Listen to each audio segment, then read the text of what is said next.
سلام، مهرا هستم. برنامه فکر پیچ رو تماشا میکنید. قسمت قبل راجع به کلیات مقالطه ها صحبت کردم. این قسمت میخوایم بریم سراغ مقالطه های فریب های عمومی. یادتون نره که هر حرف قشنگی درست نیست، هر جمله مبهمی هم عمیق نیست.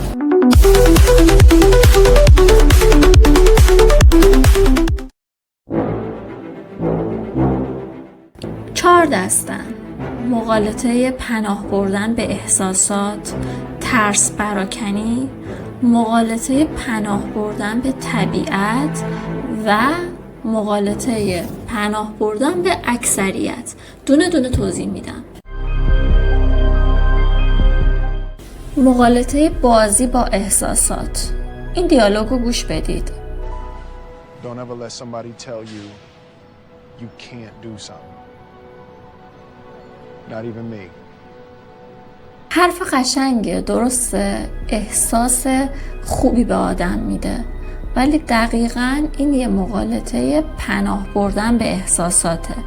تب مثبت اندیشی و کلاس‌های موفقیت جهانی بود یه مدت و بیشترین جایی که من این مقالطه های احساسی رو میدیدم داخل همینجور کلاس ها بود که خود منم شرکت میکردم به اقتضای سنم، ولی خب الان آگاه شدم که تمام مقالطه بودش، متاسفانه.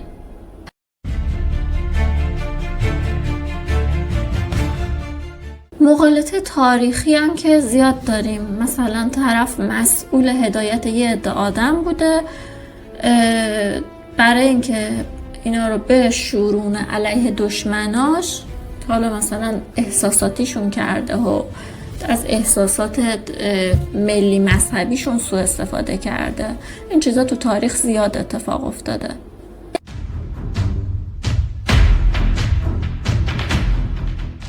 مقالطه دوم ترس پراکنیه. ترس پراکنی. ترس چیز قدرتمندیه و خیلی خوب میشه باهاش آدم ها رو کنترل کرد. این دیالوگ گوش بدید.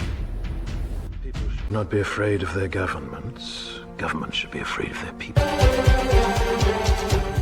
ترس پراکنی یعنی این که یکی به جای نشون دادن منطق تو رو تهدید بکنه، بگه اگه فلان کارو نکنی فلان بلا سر کشور میاد، اگه این دارو رو از من نخوری میمیری، مثلا در این حد. یا اینکه چند وقت یه بار شایعه میشه که نمیدونم فلان محصول سمیه نخورید فلان. اینا مقالطه است. نمونه تاریخی نسبتاً پررنگ ترس پراکنی مربوط میشه به اوایل دهه 1950 در آمریکا که به دوران مکارتیسم معروفه. مکارتیسم. چیزی که حالا من در موردش خوندم این بود که خیلی مردم رو از کمونیستا میترسوندن و هر کسی که باهاشون موافق نبود و به کمونیست بودن یا همکاری با شوروی متهم میکردن. با این مقالطه میتونستن مخالفای خودشون رو از صحنه خارج کنن.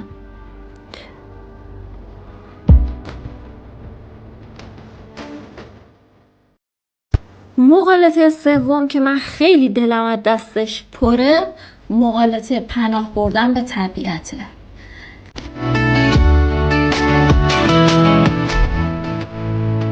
هر چیزی که طبیعی خوبه، مطمئنی؟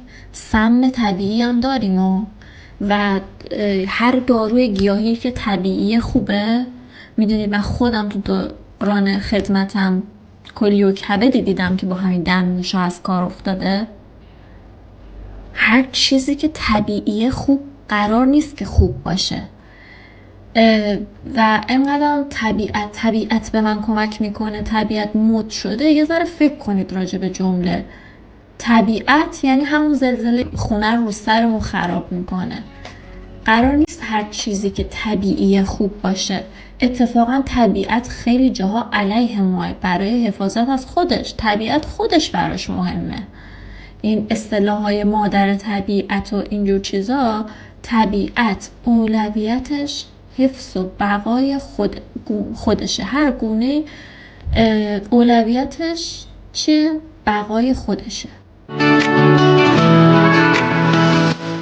حالا گیاه ها رو حساب بکنید، این همه میلیون سال درسته که یه سری مواد مؤثره دارویی داخلشون هست، ولی در کنارش یه سری مواد سمی هم هست که این گیاه بیچاره برای دفاع از خودش تولید کرده که هر بزی نیاد بخورتش، اینم بتونه تا اینجای تاریخ خودش رو زنده نگه داره. و وقتی ما به طور افراطی از این داروهای گیاهی دمنوشا استفاده میکنیم، در واقع فرصت به کبدمون نمیدیم که تصفیه کنه اون مواد سمی رو، مریض میشیم. و اینکه کلاً تقسیم کردن داروها به دو دسته گیاهی و شیمیایی جوکه، به خاطر اینکه همین داروهایی که شما میگید شیمیایی منشأ خیلی هاشون از گیاهه. فقط اومدن چیکار کردن؟ ماده مؤثره، یعنی اگه داروی مثلا من متفورمین رو مثال بزنم، اومدن ماده مؤثرش رو از یک گیاهی جدا کردن که اون گیاه ها الان عطاریا میفروشن، نمیخوام اسمشو بگم، از اون جدا کردن، تبدیلش کردن به قرص. اون موادی هم که باعث اثرات جانبی میشد جدا کردن. اصلا کدوم ماده‌ای در جهان شیمیایی نیست؟ شیمیایی یعنی چی؟ یعنی که عنصر داشته باشه. مگه اینکه فقط روح‌ها شیمیایی نیستن، اونم تازه اگه وجود داشته باشن. خدا بیامرزه طرفو از دیابت فوت کرد، ولی تو ماشین بودیم تو جاده چالوس، دختر بچهش حالت تهوع گرفت، یعنی دچار ماشین گرفتگی شد. من قرص داشتم، خواستم قرصی که بالاخره سیفه رو بهش بدم، گفت نه نه نه نه به بچه من دارو نده. چی کار کرد واسه حالت تهوعش؟ رفت نوشابه سیاه خرید بهش داد. حالا اون نوشابه سیاه هم که اصلا طبیعی نیست، ولی از نظر اون نوشابه سیاه طبیعی بود، این دارو شیمیایی بود. چی بگم واقعا؟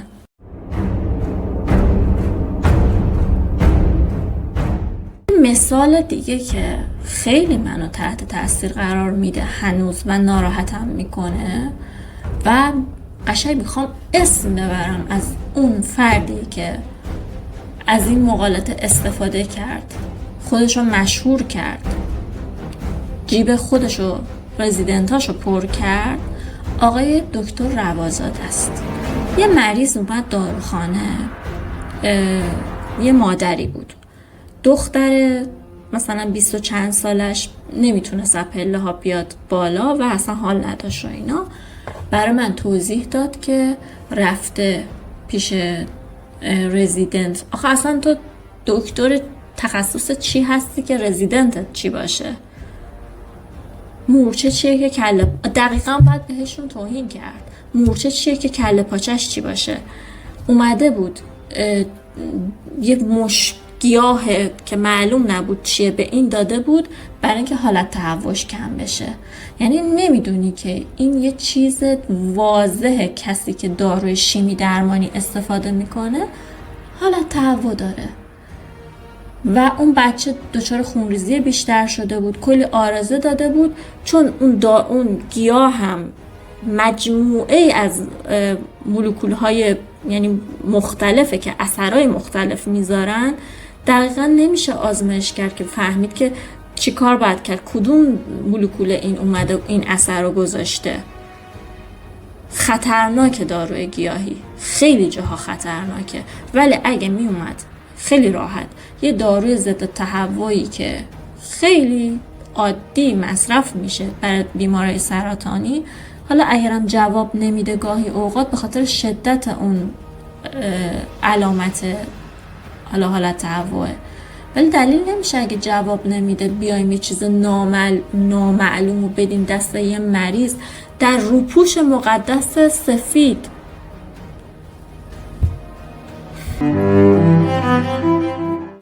طب سنتی قرن 17 اروپا، گوش بدید، قرن 17 اروپا معتقد بودن که با زالو انداختن میتونن یه سری از بیمارا رو درمان بکنن، ولی نتیجهش شد مرگ یه عده بیمار، چون میگم قرن 17 بوده. به خاطر چی؟ به خاطر کمخونی.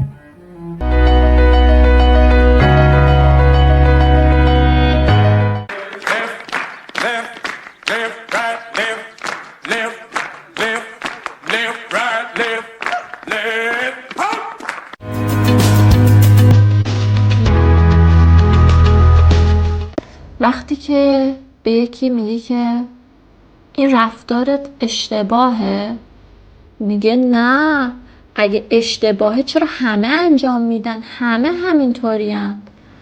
چون یه کاری رو همه انجام میدن یعنی اون کار درسته؟ نه.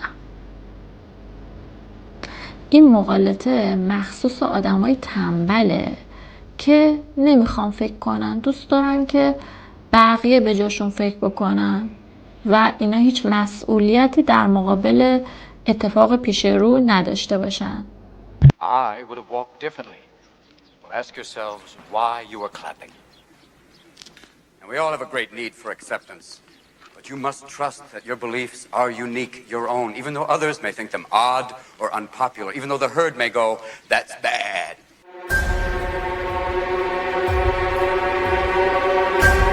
وقتی یکی یه حادثه بدی براش اتفاق افتاده و همه دورش جمع شدن و کسی کمکش نمیکنه، حتما انگشت نشونش رو بگیره سمت یه نفر، بگه تو به من کمک کن. چون که این یه حالت روانی داره، همه کسایی که اونجا وایستادن نگاه به همدیگه میکنن و کسی نمیاد کمک، یعنی همه به امید همدیگن. این خیلی یه جورایی میشه همون، ببینید این مکانیزم انقدر قویه که همچین شرایطی هم میتونه باعث بشه که کسی نره کمک بکنه. فقط اون کسی که یعنی قدرت عقلانیش بالاتر ممکنه که بتونه این سد رو بشکنه، این حالت بقایی رو بشکنه و بره به طرف کمک بکنه.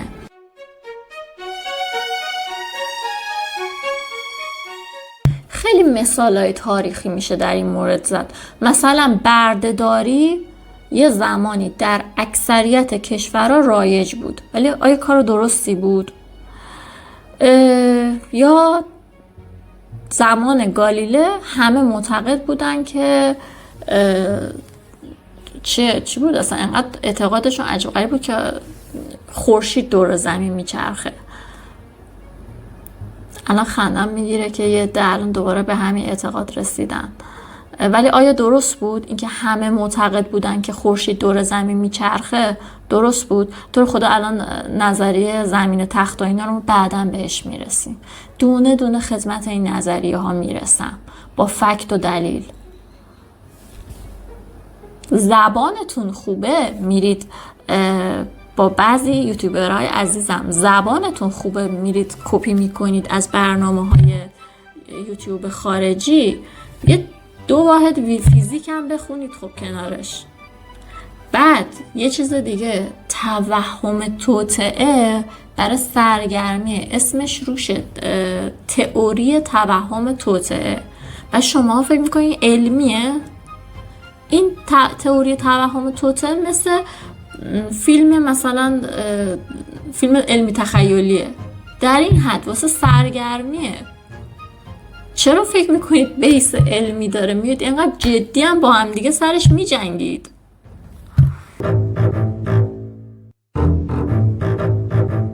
این 4 تا مغالطه ابزار فریب جمعی از انسانان. حالا شاید تک تکم روی آدم ها انجام بدم، ولی فریب عمومی هن. و اینکه تو تبلیغات، سیاست، روابط، اینا رو که بهتون گفتم استفاده میشن. با فهمیدن مغالطه ها میشه از ماتریکس خارج شد. خیلی جدیدن دوست دارن همه از ماتریکس خارج بشن.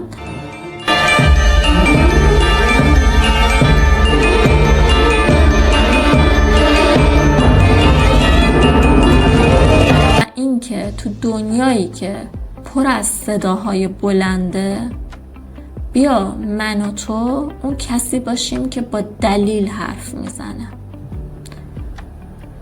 اگه دوست دارید قسمت بعد رو بسازم برام کامنت بذارید و اینکه اگه مثال دیگه از این فریب‌های عمومی، یعنی از این مغالطه‌های فریب‌های عمومی شما میدونید تو کامنت ها بگید. دوستتون دارم. تا برنامه بعد، خداحافظ.